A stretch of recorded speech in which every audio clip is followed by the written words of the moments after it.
السلام علیکم ورحمۃ اللہ وبرکاتہ۔ آج کا لیسن سورہ البقرہ کی آیت نمبر 221 اور 222، پارہ نمبر 2۔ اعوذ باللہ من الشیطان الرجیم، بسم اللہ الرحمن الرحیم۔ رب اشرح لی صدری ویسر لی امری واحلل عقدۃ من لسانی یفقہوا قولی رب زدنی علما اللہم فقہنا فی الدین۔ وَلَا تَنْكِحُوا الْمُشْرِكَاتِ حَتَّى يُؤْمِنَّ، اور نہ تم نکاح کرو مشرکہ عورت سے حتیٰ کہ وہ مومن ہو جائے۔ وَلَا أَمَةٌ مُؤْمِنَةٌ خَيْرٌ مِّن مُشْرِكَةٍ، اور لونڈی مومنہ بہتر ہے مشرکہ عورت سے۔ وَلَوْ أَعْجَبَتْكُمْ، اگرچہ اچھی لگے تم کو۔ اس آیت کا شان نزول یہ ہے کہ حضرت عبداللہ بن رواحہ کے پاس ایک سیاہ رنگ کی لونڈی تھی۔ ایک مرتبہ غصے میں آ کر اسے تھپڑ مار دیا، پھر گھبرائے ہوئے نبی صلی اللہ علیہ وسلم کے پاس آئے اور عرض کیا۔ آپ نے پوچھا اس کا کیا حال ہے؟ کہا حضور وہ روزے رکھتی ہے، یعنی اپنا بتایا کہ میں نے تھپڑ مارا۔ تو آپ نے پوچھا وہ یعنی کیسی ہے دین کے لحاظ سے؟ کہا یا حضور وہ روزے رکھتی ہے، نماز پڑھتی ہے، اچھی طرح وضو کرتی ہے، توحید پر اور آپ کی رسالت پر گواہی دیتی ہے۔ آپ نے فرمایا عبداللہ پھر تو وہ ایماندار ہے۔ کہنے لگے یا رسول اللہ، اللہ کی قسم جس نے آپ کو حق کے ساتھ بھیجا، میں اسے آزاد بھی کر دوں گا اور اس سے نکاح بھی کر لوں گا۔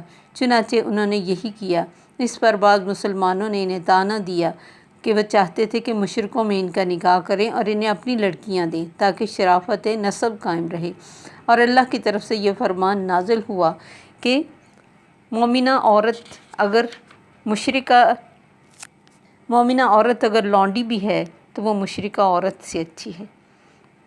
یہ اس آیت کا شان نزول ہے، لیکن اس میں ایک بہت بڑی حقیقت کی طرف اور حکم کی طرف اللہ نے ہمیں اشارہ کیا کہ مومن اور عورت کے علاوہ کسی سے نکاح نہ کیا جائے۔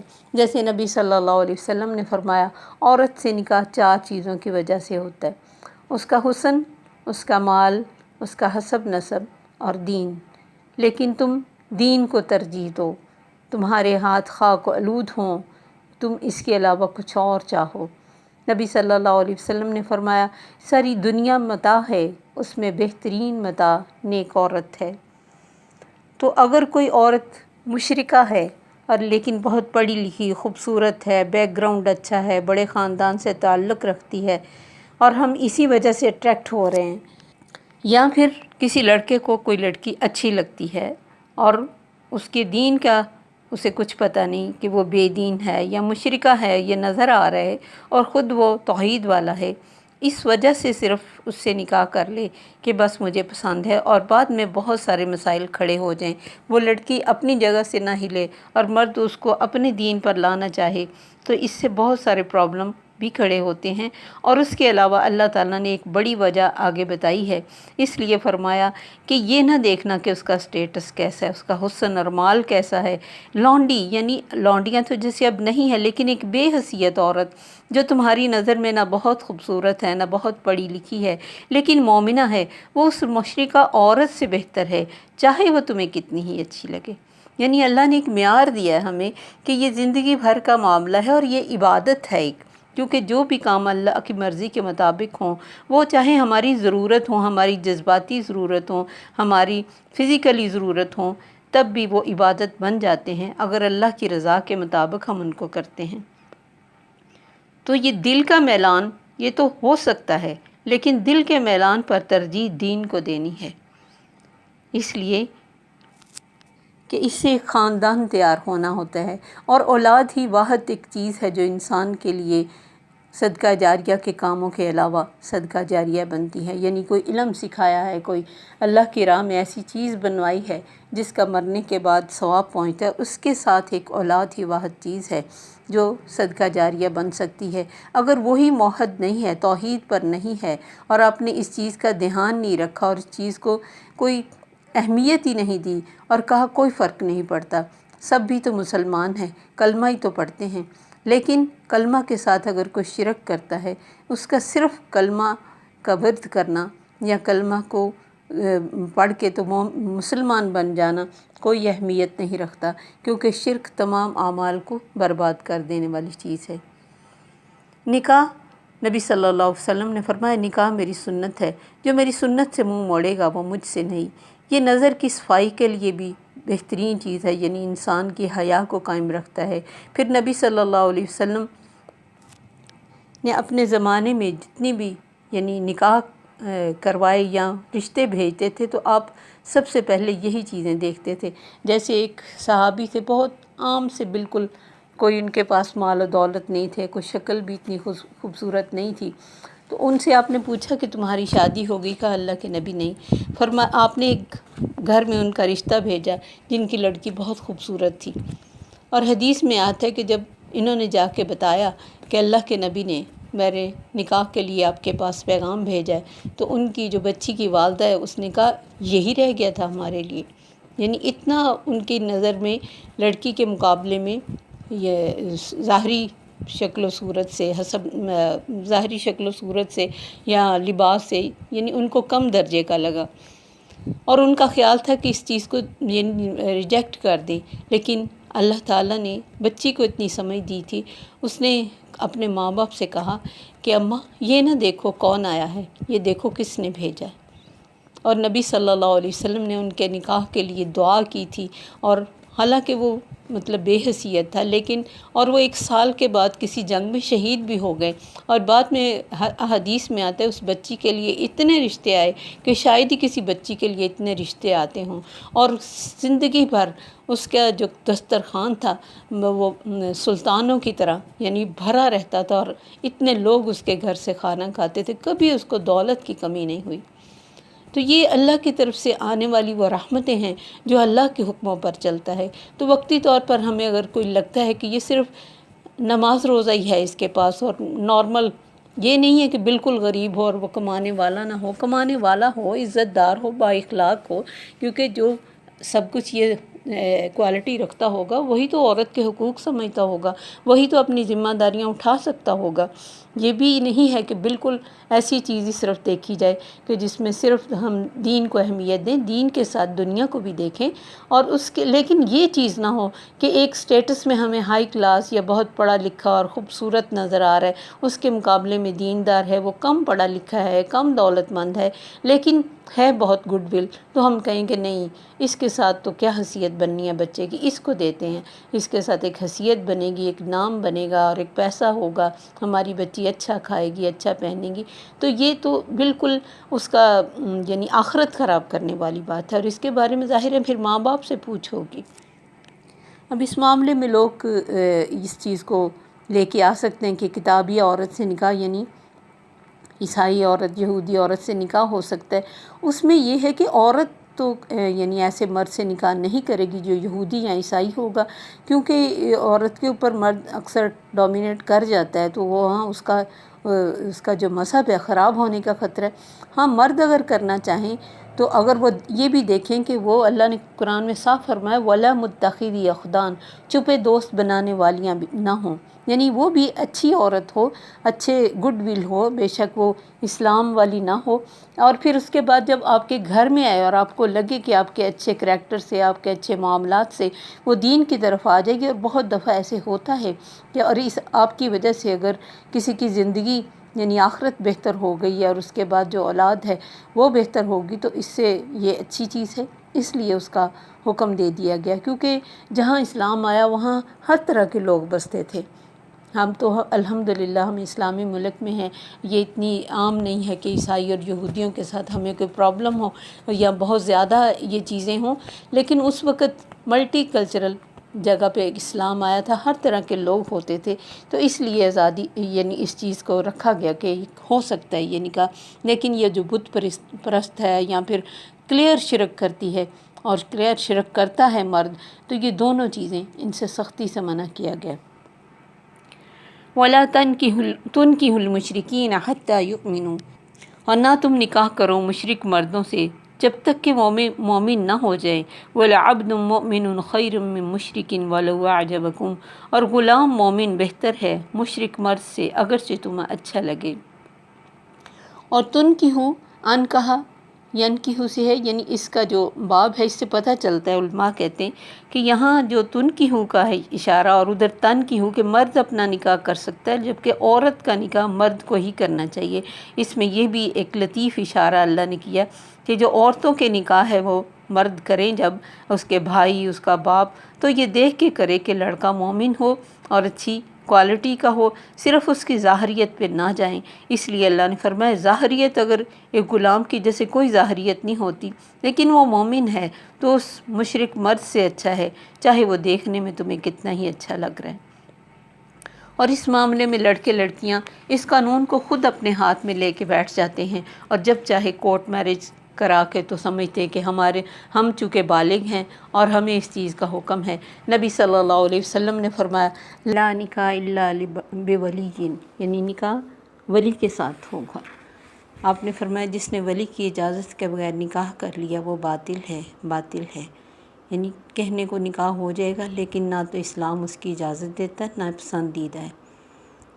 ہاں اگر کوئی ولی ظلم کرے، وہ کسی وجہ سے اپنی بچی کا نکاح نہیں کر رہا ہے، بلا وجہ لیٹ کر رہا ہے، یا وہ جہاں چاہتی ہے یا جہاں اس نے اظہار کر دیا ہے اور وہاں وہ اپنی انا کا مسئلہ بنا کے بیٹھ گیا، تب بھی وہ خود لڑکی اپنی شادی نہیں کر سکتی، پھر وہ عدالت یا حاکم جو بھی وقت کا یا پھر کونسلر ہوگا اس کے پاس یہ معاملہ جائے گا، تو وہ پھر اس کا نکاح دیکھ کے کہ واقعی ولی ظالم ہے یا پھر بلا وجہ لڑکی نے یہ شور مچایا ہوا ہے، پھر یہ سب دیکھ کے وہ نکاح کرے گا، کیونکہ عقدۃ النکاح مرد کے پاس ہے۔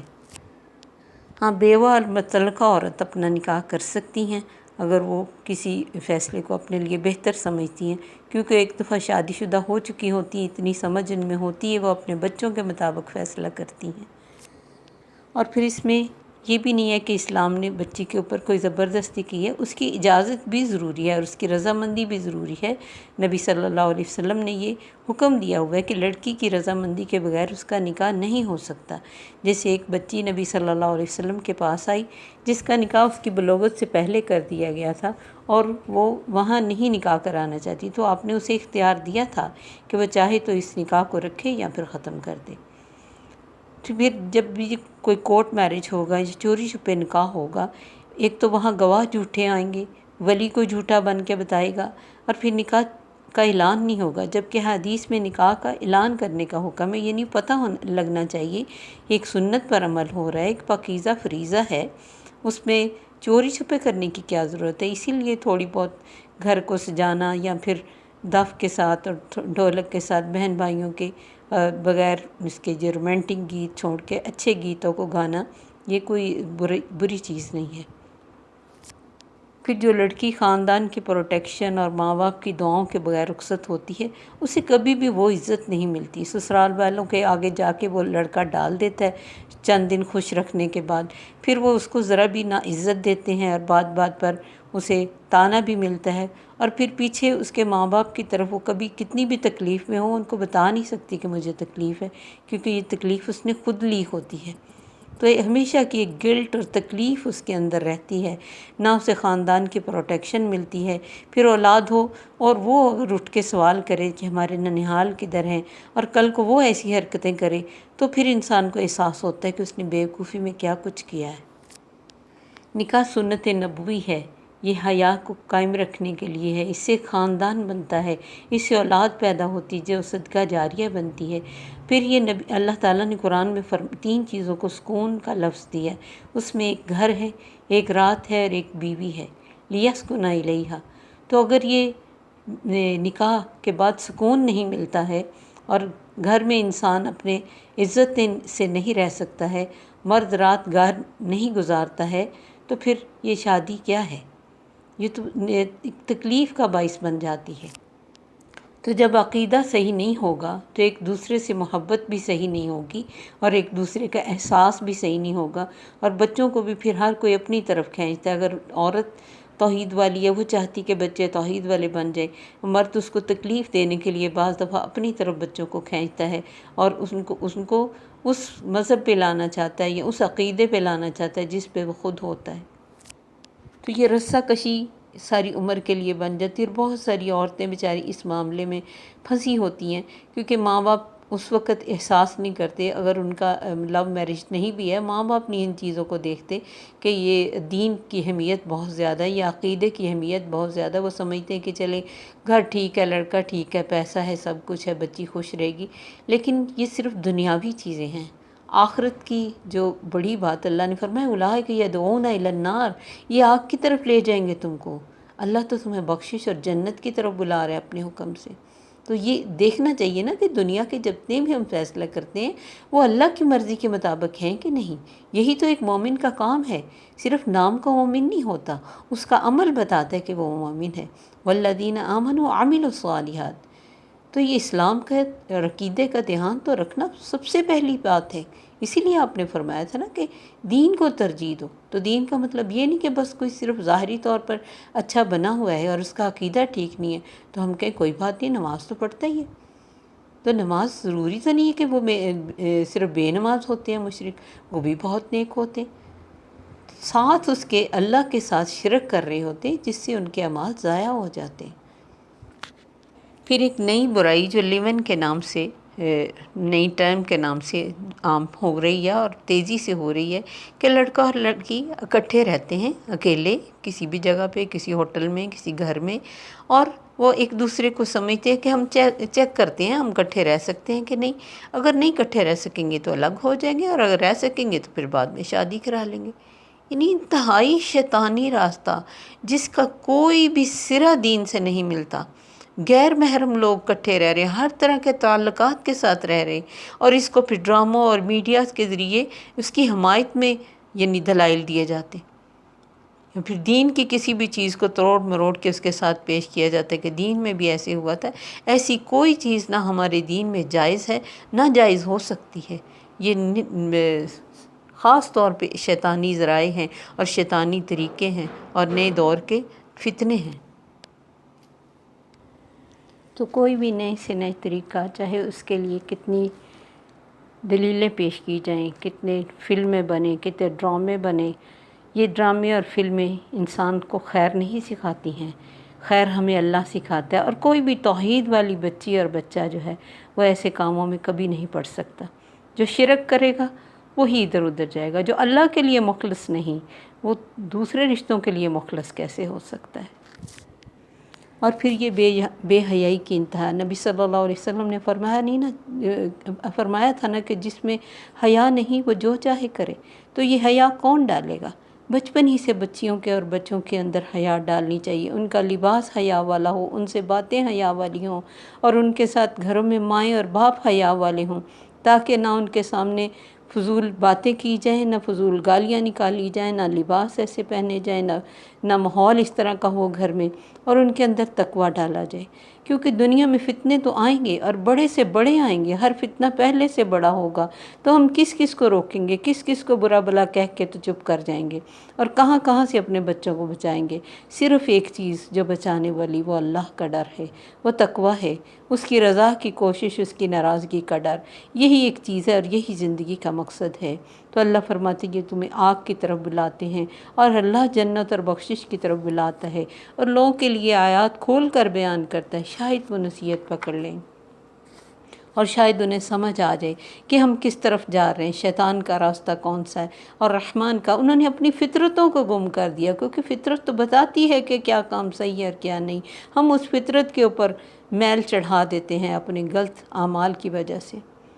آگے اللہ تعالیٰ نے فرمایا وَيَسْأَلُونَكَ عَنِ الْمَحِيضِ، حیض کے بارے میں سوال کرتے ہیں. کیونکہ حیض کے بارے میں یہودیوں اور عیسائیوں کا جو طریقہ تھا وہ بہت زیادہ پیک پہ تھا. یعنی ایک تو بہت زیادہ نفرت کرتے تھے اور دوسرے خیال ہی نہیں رکھتے تھے. تو اللہ تعالیٰ نے درمیان کا راستہ ہر معاملے میں ہمیں دیا ہے. نہ تو یہ ہے کہ ان کو گھروں سے نکال دو یا ان سے نفرت کرو، کیونکہ ان کے تو کسی کپڑے پہ بلڈ لگ جاتا تو اتنا کپڑا کاٹتے، اس کے ہاتھ کا کھاتے پیتے نہیں تھے. اللہ نے فرمایا یہ سب کچھ یعنی عورت عام روٹین میں کرے گی، صرف اس کے ساتھ حقوق زوجیت وہ نہیں ادا کرے گی، باقی کوئی کسی قسم کا مسئلہ نہیں ہے. حضرت عائشہ رضی اللہ عنہ فرماتی ہیں کہ حضرت نبی صلی اللہ علیہ وسلم میری گود میں سر رکھے ہوتے، میں ان کے سر میں کنگھی کرتی حالانکہ میں حائضہ ہوتی. آپ میری گود میں ٹیک لگا کر قرآن شریف کی تلاوت فرماتے، حالانکہ میں حیض سے ہوتی، میں ہڈی چوستی تھی اور آپ بھی اسی ہڈی کو وہیں منہ لگا کر چوستے، میں پانی پیتی پھر پیالہ آپ کو دے دیتی، آپ بھی وہیں منہ لگا کر اس پیالے سے پانی پیتے اور میں حیض سے ہوتی۔ لیکن اس معاملے میں جیسے جیسے انسان دین سے دور ہوتا ہے، بیچاری عورتوں کو فزیکلی ابیوز کیا جاتا ہے، ان دنوں میں انہیں تکلیف، پہلے ہی وہ آدھی بیماری ہوتی ہے، کیونکہ کوئی ٹانگوں میں پین، کوئی اور مختلف جگہوں پہ ان کو پین محسوس ہو رہی تھی، اوپر سے کوئی فزیکلی ان کو ابیوز کرے اور غلط طریقے سے انہیں استعمال کرے، تو یہ انتہائی اس کے لیے تکلیف دہ بھی ہے اور دین کے لحاظ سے بھی غلط طریقہ۔ اس لیے اللہ نے فرمایا وہ اذن، وہ اذیت ہے، ناپاک ہے، گندگی ہے، فاعتزلوا النساء فی المحیض، تو الگ رہو عورتوں سے، یعنی اس تعلق کے لیے حیض میں، ولا تقربوہن حتی یطہرن، اور ان کے قریب نہ جانا یہاں تک کہ وہ پاک ہو جائیں، فاذا تطہرن، تو جب وہ غسل کر لیں یعنی مکمل پاک ہو جائیں پورے اہتمام سے، فأتوہن من حیث امرکم اللہ، تو پھر آؤ جہاں سے تمہیں اللہ نے حکم دیا، ان اللہ یحب التوابین ویحب المتطہرین، ساتھ ہی اللہ نے فرمایا اللہ کو محبت ہے ان سے جو توبہ کرتے ہیں اور پاک رہتے ہیں۔ تو محبت اور توبہ کا ذکر کیوں کیا؟ کیونکہ انسان بیوقوفی میں جب جاہل ہوتا ہے، بہت ساری غلطیاں کر چکا ہوتا ہے، جب وہ ایسی آیات کو سنتے تھے تو پریشان ہو جاتے، تو اللہ نے فرمایا پلٹ آؤ۔ اللہ تو پلٹ آنے والوں کو پسند کرتا ہے، گناہوں پہ اصرار سے منع کیا ہے۔ گناہ تو انسان ہونے کے ناطے کسی سے بھی ہو چکے ہوں گے، کسی نے بھی کسی طرح فزیکلی ابیوز کیا یا غلط کوئی طریقہ استعمال کیا، تو پلٹ آؤ اور توبہ کرو، شرمندہ ہو، آئندہ سے نہ کرنے کا عہد کرو، اللہ کے آگے جھک جاؤ، بے شک وہ پاک رہنے والوں کو پسند کرتا ہے۔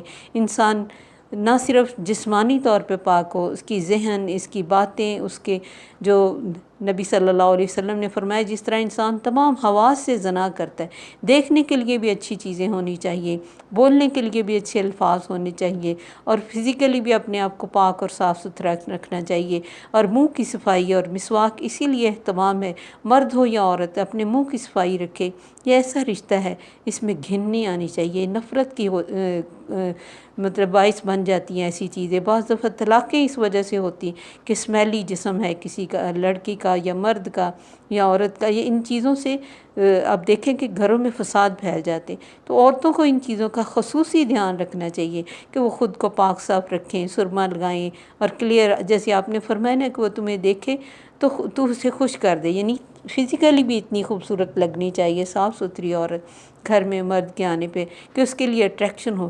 جب اندر اٹریکشن نہیں ہوگی اور باہر اٹریکشن کا ڈھیر ہوگا اور حرام کاری آسان ترین ہوگی، تو پھر ظاہر ہے وہ اس کے لیے ادھر جانا آسان ہوگا، اور اگر گھر میں ایک پاک اور طاہرہ مطہرہ بیوی ہے اور وہ بہت اچھا ویلکم کرنے والی اور بچوں کو کیئر کرنے والی، گھر کو صاف رکھنے والی طاہرہ ہے، تو پھر کیوں مرد باہر جائے گا؟ اور اگر کوئی پھر بھی جاتا ہے تو یہ اس کا اللہ کے ساتھ معاملہ ہے، ہمیں ان پہ اللہ نے نگران بنا کے نہیں بھیجا۔ اگر عورت کے ساتھ وہ اچھے طریقے سے رہ رہا ہے تو پھر سخت گناہ کر رہا ہے، وہ شرک کے طرح، جس طرح شرک معاف نہیں اس طرح اس کی بھی سخت سزا ہے، اور شادی شدہ زانی کو رجم کی سزا ہے۔ تو اللہ سے دعا ہے کہ ہمیں ان تمام احکامات کو سمجھنے اور ان پر عمل کرنے کی توفیق عطا فرمائے، آمین۔ السلام علیکم ورحمۃ اللہ وبرکاتہ۔